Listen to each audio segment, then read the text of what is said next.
Hey everybody, we're back with another movie spoiler review. It's gonna be a fairly quick one. It's another biopic, and it is called Tolkien, starring Nicholas Hoult, who, if you might be more familiar with, is who plays Hank McCoy, Young Beast, in the X-Men films, and it's gonna be in the Dracula movie Renfield, who co-stars with uh, uh, Nicolas Cage. He plays J.R.R. Tolkien, of course, the writer of the infamous Lord of the Rings Hobbit books. Uh, Full disclosure, only watched the first original three Lord of the Rings films once each. They're fine films, not my thing. I never watched any of the other extra stuff like The Hobbit or even like the TV shows. Lord of the Rings was never my thing. I just really dug this biopic that came out in 2019. I didn't see it in the theater, but when it came on, on television, I watched it at least a few times. It's actually, I got some enjoyment out of it, and maybe because maybe Nicholas Holt's performance. Then we got Lily Collins as Edith Bratt, who will soon become his future wife.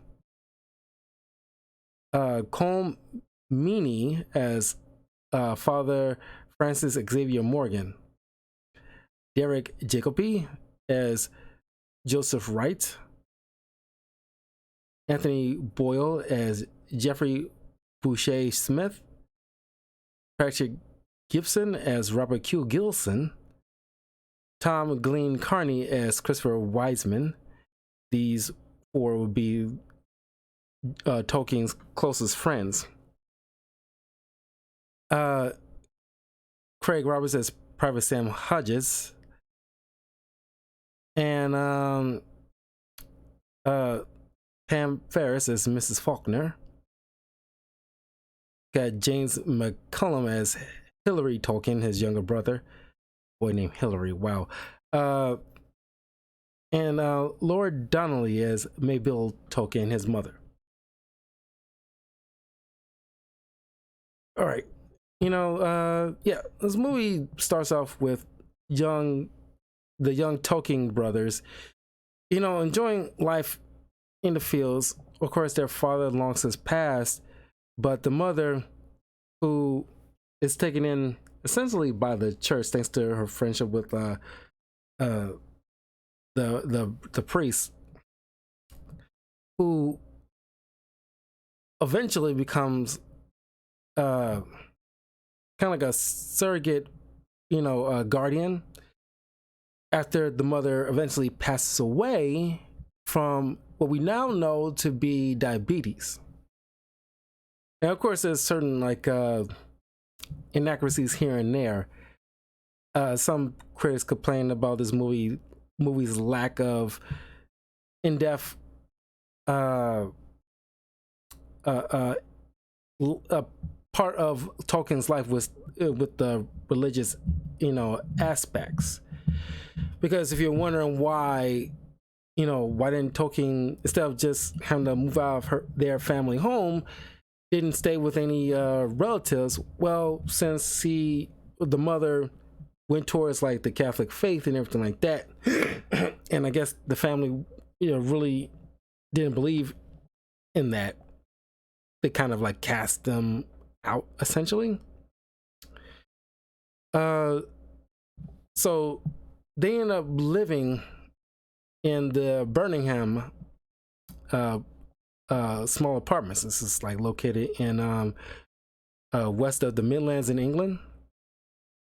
It's almost like kind of like a slums or something, because there's a lot of like factories around and stuff like that. Mother seems very loving and regales her sons with stories of adventure and knights and searching for treasure and everything like that. It really instilled in Tolkien's love of stories, but he did also have a passion for languages. He often make up languages on his own, which we know the languages from like his works in the Hobbit stuff. After her passing, they end up, again, living with this old woman who's given room and board to this other child, this woman, Edith. And here's the thing, my biggest concern about this film, we don't get much in terms of relationship between Tolkien and his brother, because it's like he's almost completely absent for the bulk of the film, except from little spots here and there. I think maybe he had in terms of like little kid, early 20s, and full blown adult in like the 3 separate acts of the film. And it's weird. It's like, it's like, sure, like, they pretty sure they have their own lives separate from each other, but it's like, you don't hang out much with your brother, see how he's doing. Or sure, they end up going to like different schools. Usually they probably would make sense to go to the same school, but it's like, that part was always weird every time I watched this film. But they end up going to this school. Excuse me. They end up going to the school, and this is professor. I'm not sure how like teachers were back then, but one of the school professors mispronouncing Tolkien's name, and he had to correct him. And it's like, so Mr. Tolkien, since you're so fond of pronunciation, maybe you'd like to read blah, blah, blah. Like, F you, dude. You mispronouncing his name, and he's correcting on it, and you used to, you bug up your butt about that. Like, ugh. I'm not sure you ever got teachers like that. I never had a teacher like that. If a teacher mispronounces a kid's name wrong, they correct it, and that's that. I mean, like, that's their name, you say it right. That's like, you so big on respect this kid's name and how you pronounce it. And he ends up, getting into a fight with one of his other classmates. What's his name? Robert, who happens to be the son of the headmaster of the school. And for punishment, in a way, it was more so like trying to teach camaraderie, I guess. You kind of see this kind of crap in anime, with like 2 kids that acts like rivals or just can't get along, and they force them to stick together to learn how to work together. Most of the time, they realistically probably wouldn't pan out. If you don't like the person, you don't like them. You can't just force a friendship sometimes. But they end up forming a friendship thanks to the 2 other guys, Christopher and Jeffrey, and essentially formed this kind of fellowship. They're ended up forming this like tea club and Bavarian society, but they shortened it to TCBS. Now, here's the little slight inaccuracy here.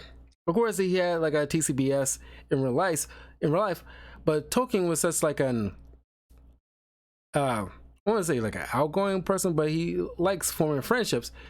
So he had like at least a couple other little society cliques that he was a part of. One being called the Inklings, and also known fact, he was best friends with C.S. Lewis, the writer of the Narnia books. Also known fact, these two did not care for Walt Disney at all.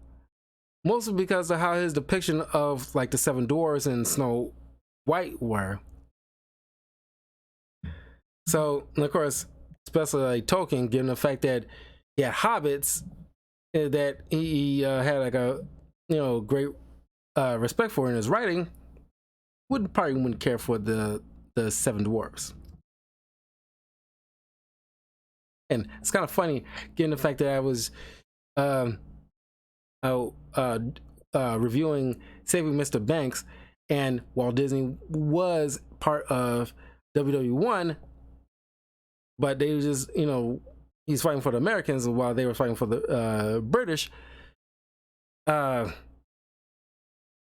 ironically, after I was reviewing the first Thor movie, I had mentioned Tom Hiddleston, his, I don't know, great uncle or great grandfather, I'm pretty sure it was the uncle, who was fighting in the Battle of Somme, which Tolkien was a part of. And like, Tolkien, was shipped all over the place in different he wasn't just in one particular area as depicted in the film.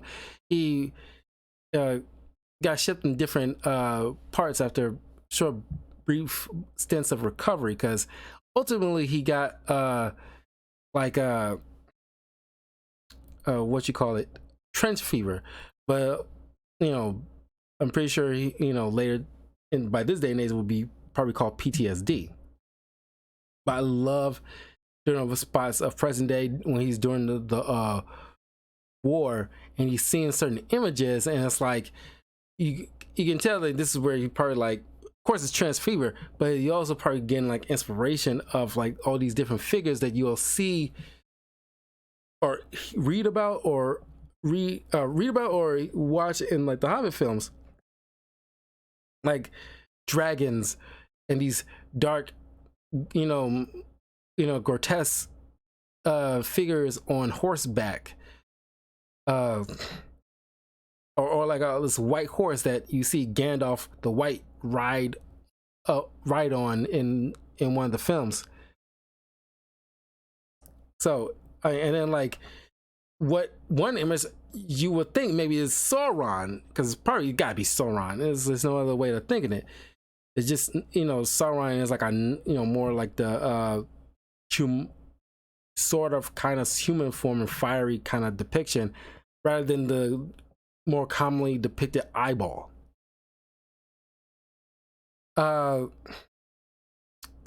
like I love that. It's part of my favorite parts of this film, is just to see that play out in his mind. Of course, he's just hallucinating most of it.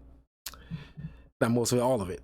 It's just like you see, like, the enemy spewing, flamethrowers in the trenches. He just like sees like maybe like a dragon spewing fire. I just think that is just like a fun like kind of depiction as I'm watching it. But anyway,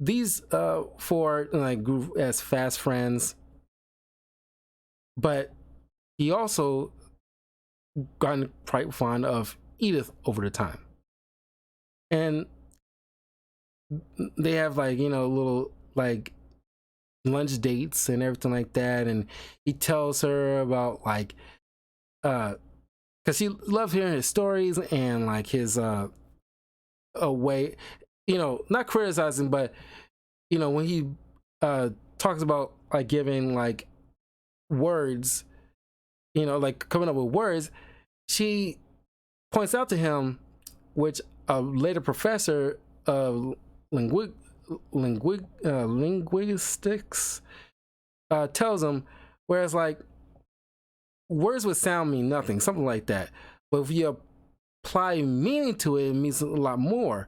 Like the word hand is not just the sound that it gives it like purpose. It's like what you do with it. It's like, you know, touch, things like that. um, touch, sensation, things like that. So it means a lot more. So I like the little dialogue. It's kind of helps him. I imagine it helped him with a lot of his later writing when he gives like, um, you know, more meaning to certain things he comes up with. He introduces her to his friends. Of course, he has like a passion for like music. It's just the fact that she's being forced to do certain things with music by the den mother, who just kind of forces to play wherever she thinks he should be playing, kind of thing. Of course, Tolkien gets a little jealous because like one of his friends are, you know, you know, has like a passion for music and got certain things published, and it's like she started having like a nice conversation about that, and different like you know, musical artists like Mozart or Bach, and of course he's sitting there like, oh, we got to go, you know, I got to study, you know, tomorrow, woo woo. And she, you know, did not care for that. She knew what he was doing because once again, you know, like the dead mother, it's like, you know, you just want to keep me cooped up and things like that. I want to talk about things that I want to talk about. I want to talk about music and things like I don't care for, blah blah blah. And I kind of like that. It's like, yeah, she's her own person. She wants to be able to like be able to do certain things without feeling caged up. Of course, he later apologizes and everything like that, and invites her out to this kind of like musical or ball or wherever, or play. Of course, something went wrong with the ticket and they can't go in and stuff like that. So they end up spying on the theater. And he tells her about his mom and like what happened, everything like that. It really opens up to her. And the priest later finds out, because you know Tolkien's grades are starting to slip a bit, that you know you can't see that girl no more. Like we like you know find out that you left the theater with her and everything like that. And it's mostly because she's Protestant, and he's still underneath the priest's care. But he's like, until you turn 21, you're, you know, essentially like you gotta listen to me. But by the time you turn 21, you do whatever you want. Upon you know listening to this, Edith breaks it off with him herself, who then later she marries a guy, but don't worry, she clearly, you know, breaks it off and and marries Tolkien.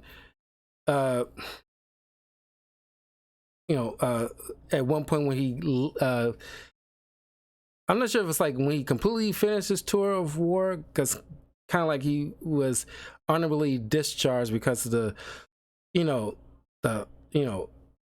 times he spent with, like dealing with like trench fever and stuff like that. But they remarry after a stint when he's like, even when he's done with one tour or he's completely done as a whole. But anyway,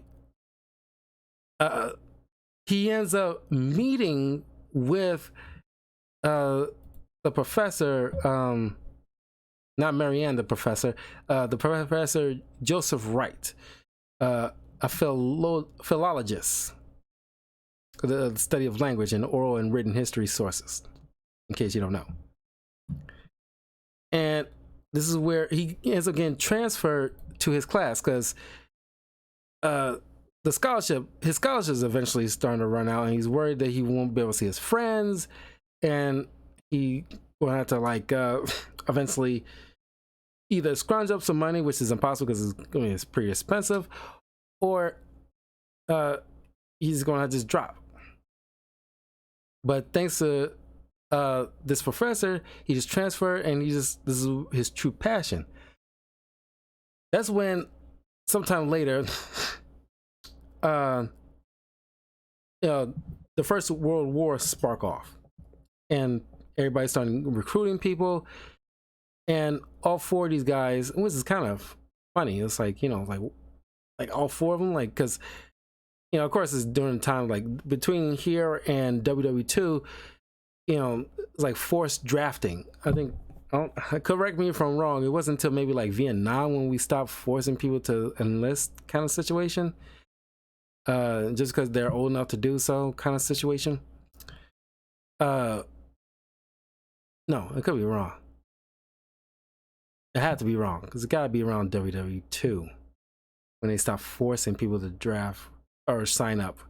I could be wrong. I can't remember.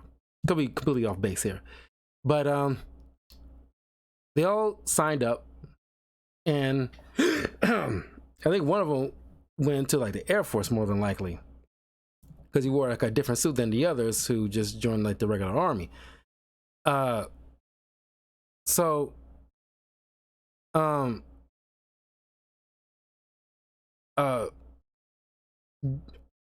flash forward to the present day, and like Tolkien's in the trenches. He's you know essentially shell shocked, and he's like in this like pool of blood with like bodies just like circle all around, this piles of it, and it's like WWE 1 and 2 is probably like the most like one of the most intense wars that people had to deal with in history.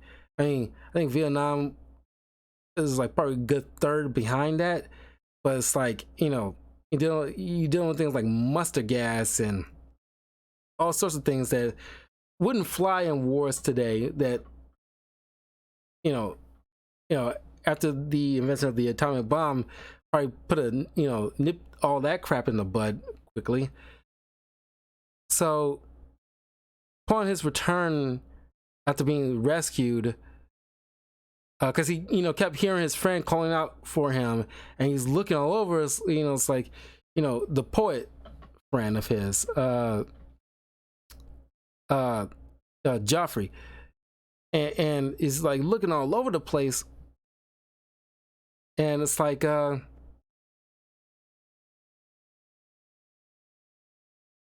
and he can't find him. And it's like and then this is where you see like Sauron and a bunch of all these like creatures that you see from like the Hobbit stuff. And Edith is by his bedside nursing him, and she had to be the one to break it to him, like all but Christopher Wiseman, had died in the war. Wiseman, got got probably affected the most. He got he was completely traumatized during the war. He still like upon like the final credits mentions that he still composed some music here and there, but by and large he is like the war is hell, man. So him and Edith had 4 children, and he's a professor in Oxford at this point. While he was during this point started to write The Hobbit and all the other Lord of the Rings entries. And the fact that the movie ends the way the opening line of The Hobbit is, "In a hole in the ground there lived a hobbit." I mean, I highly recommend this. Of course, when this movie came out, because it had like a budget of $20 million, and it had like the box office came out as like 9 million. And it's not like it was like a bad film. It's just like it went up against other films that came out around that time that was really making bank. Like the Detective Pikachu came around that time, along with Palms, some kind of cheerleading thing. Never heard of it. And then The Hustle with Anne Hathaway and Rebel Wilson. Of course, Detective Pikachu probably did like the best one out of the other two. But so I argue the only stiff competition Tolkien had would have been Detective Pikachu, honestly. The other two, I don't know. Never even heard of them. But I need to do Detective Pikachu as a spoiler review next year. We'll see. But anyway, yeah, like I said, it's like this will be a fairly quick one here. Like, you know, it's like a decent biopic. It's, you know, my interest in like Lord of the Rings stuff only goes so high. It's not really one of my favorite like fantasy stuff. Although, if it wasn't for Tolkien, fantasy as we know it, you know, wouldn't be as we know it. He set the tone, so you gotta give him his just due. Honestly, all the fantasy stuff that you like are derivatives of Tolkien's works. But anyway, let me know in the comments below. Let me know which Lord of the Ring iteration is your favorite. Which one is your least favorite? Leave a like. Share this with your friends. Subscribe if you haven't already. And I mean, like I said, like I only saw the you know the first 3 Lord of the Rings films, you know, Two Towers and Return of the King, thing like that. But and I like the Return of the King slightly more. But it's been years. I've only seen those 3 once each.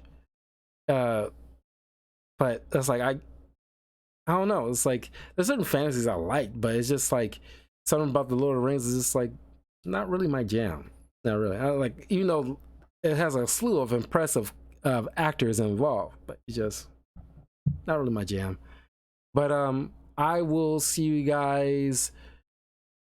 Well, maybe not tonight. I thought about excuse me, hopping on to some more COD tonight, but I don't know. Kind of beat. I've been doing reviews, you know, all this evening and just now wrapping up. So I'll be back tomorrow for more Hogwarts Legacy and RE4 remake. So I will see you guys then. Have a good night. Hope you have a pleasant weekend, and look forward to in a couple of weeks me covering Spider-Man Spider-Verse event comic book, because I already covered, like, you know, different Spider-Man stories for the past few months in preparation for this, who's also in preparation for Across the Spider-Verse that will be coming out in June. Check out all my Spider-Man movies that I covered, the TV shows I've recovered on my YouTube channel, youtube.com/talkativecarl, as well as all the comments that I covered so far. I just wrapped up Superior Spider-Man. Check out Spider-Man India, Spider-Man 1602, Spider-Man Noir 2099, regular Peter Parker Spider-Man 616, Miles Morales, Ultimate Peter Parker from the Ultimate Universe, Spider-Gwen, Spider-Man India, Spider-Man manga. So yeah, check all those out. And I will see you guys later. Peace.